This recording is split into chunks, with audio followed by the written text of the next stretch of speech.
Hello everyone. Greeting from Shri Saha Kelkar College, Devgad. Myself Professor Rashmi Hirlekar and warm welcome to semester 2. Today we are going to start subject financial accounting. In this subject we will learn about meaning of goodwill, features of goodwill, classes of goodwill, circumstances under which goodwill is valued, elements of goodwill, need for valuation of goodwill and precautions in valuation of goodwill. विद्यार्थी मित्रांनो, आजच्या लेक्चरमध्ये आपण गुडविलचा अर्थ काय, गुडविलची features कोणते आहेत, कोणत्या कोणत्या स्वरूपाचं गुडविल असतं, कोणत्या क्लासमुळे, म्हणजे जसं की व्यवसायाचं लोकेशन कोणतं आहे, क्वालिटी प्रोडक्ट आहे किंवा एखाद्या वैयक्तिक प्रोप्रायटर जो आहे त्याच्या स्किलमुळे रेप्युटेशन मिळतं, असे कोणते कोणते क्लास आहेत ते पाहणार आहोत. तसंच कोणत्या कोणत्या सर्कमस्टान्सेसमध्ये गुडविलचं व्हॅल्युएशन केलं जातं, गुडविलचे घटक कोणते आहेत, एलिमेंट्स कोणते आहेत, त्याचा सुद्धा आपण इथे विचार करणार आहोत.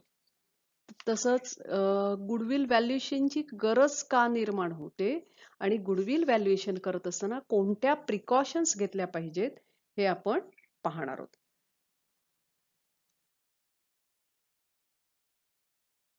First of all, we will see meaning of goodwill. The term goodwill is difficult to define and easy to explain. It is an intangible fixed asset having a realizable value. As per the company law, it is considered as most permanent asset. It can be converted into cash at time of sale of business. Goodwill is something which enables the proprietor to earn more profit in future. विद्यार्थी मित्रांनो, goodwill ही संकल्पना तुम्हाला सगळ्यांच्याच परिचयाची आहे. Goodwill explain करायला सोपं आहे, पण त्याची डेफिनेशन सांगा असं म्हटलं तर ती थोडंसं कठीण आहे. Goodwill is an intangible asset. Intangible asset याचा अर्थ असा की जे ॲसेट, ज्या ॲसेटला आपण स्पर्श करू शकत नाही, डोळ्यांनी दिसत नाही, जाणवत नाही, त्याला इंटँजिबल ॲसेट असं म्हणतो. हॅव्हिंग अ रिअलायझेबल व्हॅल्यू, म्हणजे गुडविलला रिअलायझेबल व्हॅल्यू आहे, म्हणजे गुडविल आपण विकू शकतो, त्याचे पैसे करू शकतो. कंपनी लॉ नुसार हे एक परमनंट ॲसेट आहे. या ॲसेटचं आपण कॅशमध्ये कन्व्हर्जन करू शकतो जेव्हा आपण व्यवसाय विकणार असू त्याच वेळेला. गुडविलमुळे प्रोप्रायटर भविष्यात प्रॉफिट मिळवू शकतो.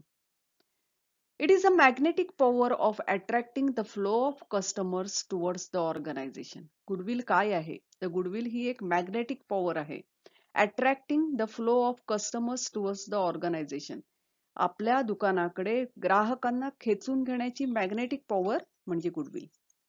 It also considers as present value of expected future earning. बघा, present value of expected future earning म्हणजे भविष्यात आपण जे कमवणार आहोत त्याची प्रेझेंट व्हॅल्यू म्हणजे गुडविल. कारण का, ज्या वेळेला आपण व्यवसाय विकत असतो त्यावेळेलाच गुडविलचं कॅशमध्ये कन्व्हर्जन करता येतं. In simple word, it is the value of reputation of a business. It can fetch market value.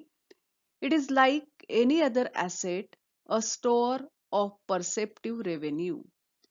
काय म्हटलंय की एक्सपेक्टेड फ्युचर अर्निंग, भविष्यातल्या ज्या आपण कमवणार आहोत, अर्निंग्स करणार आहोत, त्याची प्रेझेंट व्हॅल्यू म्हणजे गुडविल. गुडविल हे एक व्यवसायाचं रेप्युटेशन आहे ज्याला मार्केट व्हॅल्यू असते. एनी अदर ॲसेट सारखंच गुडविल आहे. स्टोअर ऑफ परसेप्टिव्ह रेव्हेन्यू, त्याला स्टोअर व्हॅल्यू आहे, त्याच्यातनं आपण रेव्हेन्यू मिळवू शकतो.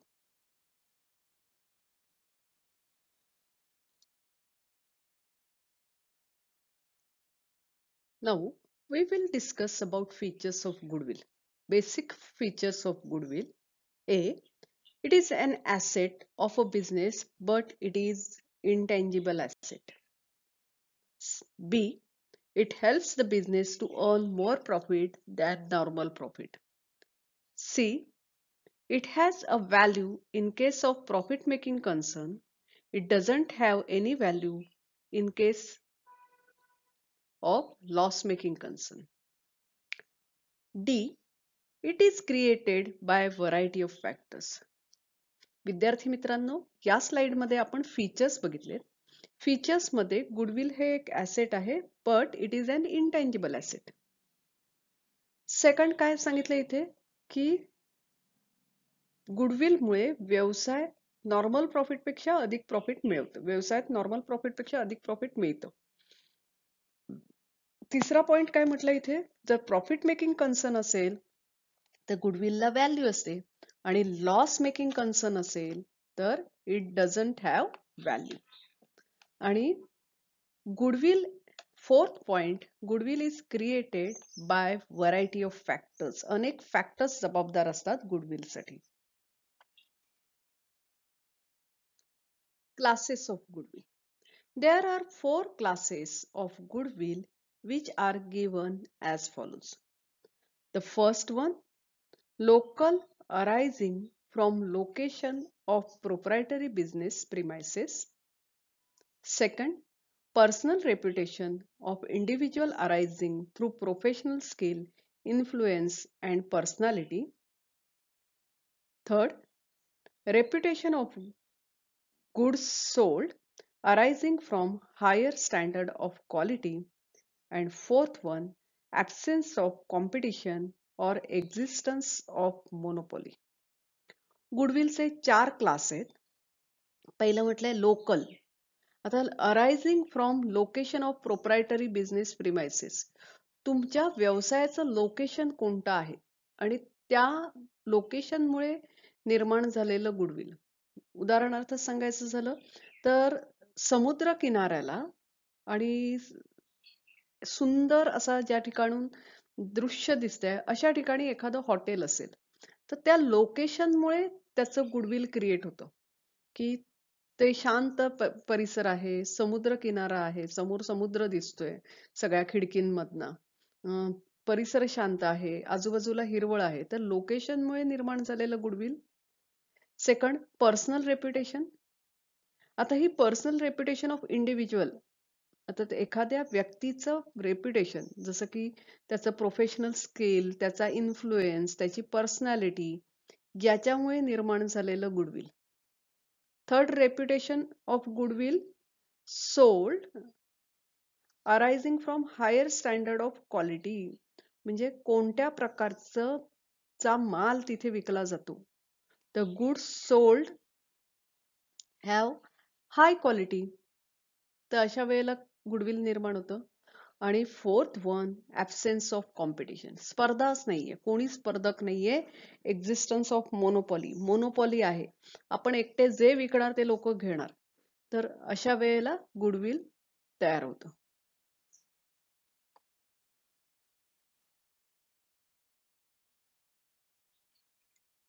Circumstances under which goodwill is valued. आता गुडविल कधी कधी गुडविलचं व्हॅल्युएशन केलं जातं. Goodwill is required to be valued under following circumstances. On admission, death, retirement of partner. विद्यार्थी मित्रांनो, तुम्ही 12वीत असताना शिकलेले आहात. पार्टनरशिप मध्ये ऍडमिशन, डेथ आणि रिटायरमेंट ऑफ पार्टनर्सच्या काळाच्या वेळेला you have to value goodwill. Second, on conversion of partnership into limited company of a business. पार्टनरशिपचं कंपनीमध्ये रूपांतरण करायचं असेल तर गुडविल व्हॅल्युएशन करावं लागतं. Third, amalgamation of firm. काही कंपन्या एकत्र येत असतील तर त्यावेळेला. And fourth one, on amalgamation, absorption, reconstruction of a company. Absorption म्हणजे दुसरी कंपनी टेक ओव्हर करणं, दुसरी कंपनी ताब्यात घेणं, आपल्याच नावाने चालवणं. रिकन्स्ट्रक्शन म्हणजे कंपनीची पुनरुभारणी करायची असेल किंवा व्यवसायाची पुनरुभारणी करायची असेल, at that time you have to value goodwill.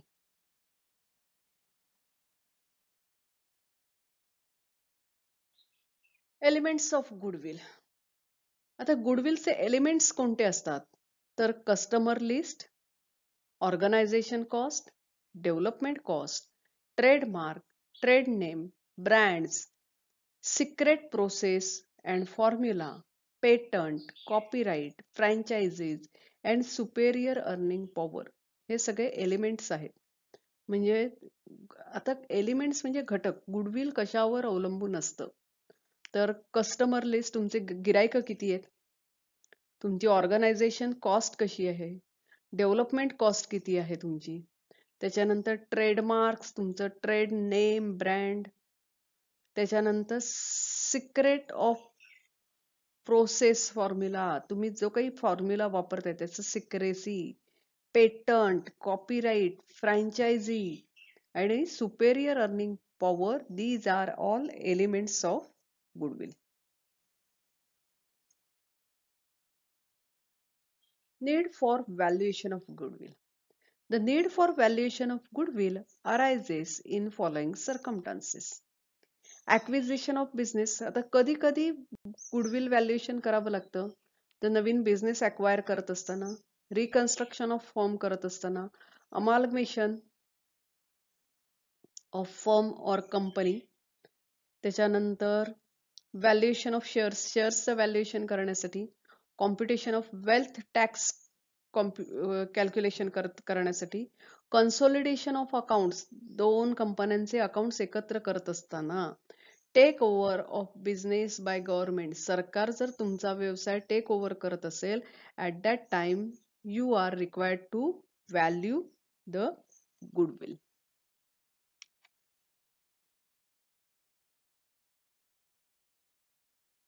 Precautions in valuation of goodwill. Which are the precautions to be taken for valuation of goodwill?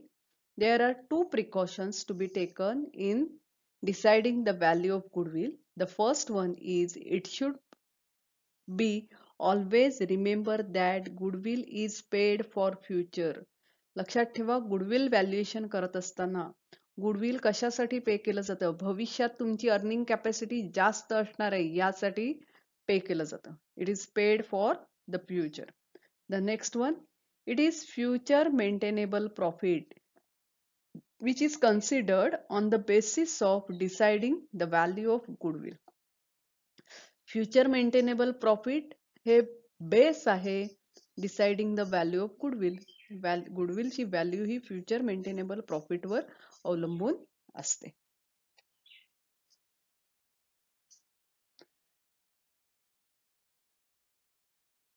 तर विद्यार्थी मित्रांनो, आज आपण काय शिकलो?